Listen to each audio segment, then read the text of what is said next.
করা হয়। ছোটবেলা থেকেই দেখে আসছি শীতকালে বাড়িতে যত ধরনের সবজি থাকতো সব সবজি মিক্স করে তার সাথে সামান্য পরিমাণে একটুখানি চিকেন দিয়ে মজাদার এই সবজি খিচুড়িটা আমার মা তৈরি করতো।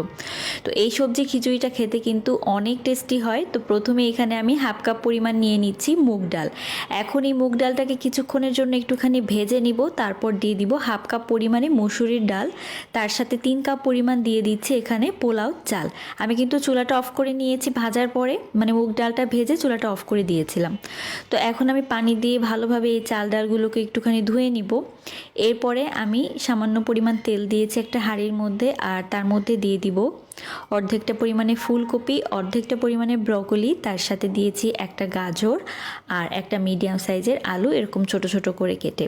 মানে আপনাদের বাসায় যা সবজি থাকবে সেটাই এখানে ব্যবহার করতে পারবেন।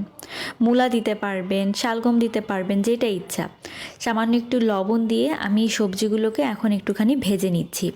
সবজিগুলোকে ভেজে তারপর তুলে নিতে হবে। সব সবজির একটা নিজস্ব গন্ধ থাকে কিন্তু, তো এই জন্য একটু ভেজে নিলে এই গন্ধটা আর আসে না। এদিকে ওই তেলের মধ্যে দিয়ে দিলাম দারুচিনি, এলাচ আর লবঙ্গ। আর এখন দিয়ে দিব এখানে পেঁয়াজ কুচি। এখানে আমি হাফ কাপের মতো পেঁয়াজ কুচি ব্যবহার করেছি। পেঁয়াজ কুচি দেওয়ার পরে পেঁয়াজগুলোকে একটু ভেজে নিয়ে এখানে আমি তেজপাতাও দিয়ে দিলাম। এরপর পেঁয়াজ ভাজা হয়ে গেলে সামান্য পানি দিয়েছি। দিয়ে দিব 2 চা চামচ পরিমাণ রসুন বাটা, 1 চা চামচ পরিমাণে আদা বাটা। আদা রসুন বাটা ভাজা হয়ে গেলে দিয়ে দিব ধনিয়ার গুঁড়া, জিরার গুঁড়া, গরম মশলার গুঁড়া আর ভাজা শাহি জিরার গুঁড়া। তো এগুলো আমি অল্প অল্প করে ব্যবহার করেছি। শুকনা মরিচের গুঁড়া দিয়ে দিচ্ছি এখানে 1 চা চামচ পরিমাণে, লবণটা স্বাদ মতো, হলুদের গুঁড়া দিয়ে দিলাম হাফ চা চামচ পরিমাণে। হলুদের গুঁড়া বেশি একটা ব্যবহার করব না, এতে করে খিচুড়ির মধ্যে হলুদের একটা গন্ধ আসবে। মশলা দেওয়ার পরে সামান্য একটু পানি দিয়েছি, পানি দিয়ে মশলাটাকে ভালোভাবে একটুখানি কষিয়ে নিয়েছি। এখন এখানে আমি চিকেন নিয়ে নিচ্ছি, আর চিকেনের যে হাড়ের অংশগুলো সেগুলো ব্যবহার করেছি। চিকেনের ব্রেস্ট পিসটা এখানে ব্যবহার করছি না, কারণ আমাদের বাসায় চিকেনের ব্রেস্ট পিসটা এরকম কেউ খেতে চায় না। ওটা দিয়ে আলাদা কোনো রেসিপি তৈরি করলে বা অন্য কোনো খাবারে ব্যবহার করলে তখন সবাই খায়। তো এই জন্য আমি হাড়ের অংশটা নিয়েছি। এখন মুরগিটাকে একটু ভালোভাবে কষিয়ে নিচ্ছি। মুরগিটা কষানো হয়ে গেলে এখানে দিয়ে দিব আমি চাল ডাল যেগুলোকে ধুয়ে রেখেছিলাম, সেই চাল ডালগুলোকে। চাল ডালগুলো দেওয়ার পরে ভালোভাবে একটুখানি ভেজে নিতে হবে। এরপর দিয়ে দিব এখানে আমি পানি। তো পানি ব্যবহার করছি এখানে যতটুকু চাল ডাল নিয়েছি তার থেকে 2 গুণ পরিমাণে।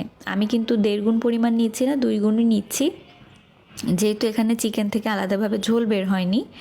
তো এবার পানিটা দেওয়ার পর ঢাকনা দিয়ে যখন পানিটা ফুটে আসবে এখানে মটরশুঁটি আর টমেটো দিয়ে দিচ্ছি। টমেটো এখানে আমি 4 ফালা করে কেটে নিয়েছি, আর মটরশুঁটি ব্যবহার করেছি 1/3 কাপের মতো।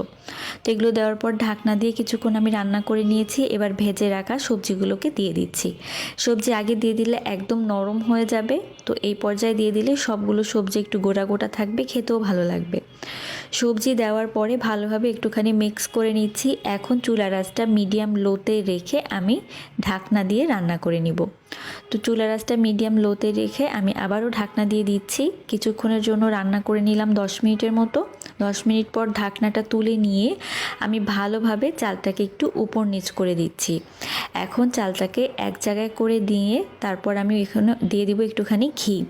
তো ঘিটা কিন্তু অবশ্যই ব্যবহার করবেন। সবজি খিচুড়িতে ঘি ব্যবহার করলে অনেক স্বাদ বেড়ে যায়।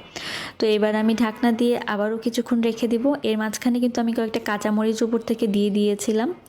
তো ঢাকনা দেওয়ার পরে আমি 10 মিনিট আবারও রেখে দিয়েছিলাম। 10 মিনিট পরে এখন একটু উপর নিচ করে দিচ্ছি।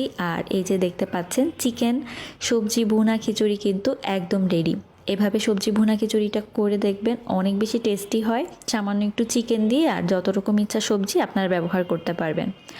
আশা করি আজকের এই চিকেন সবজি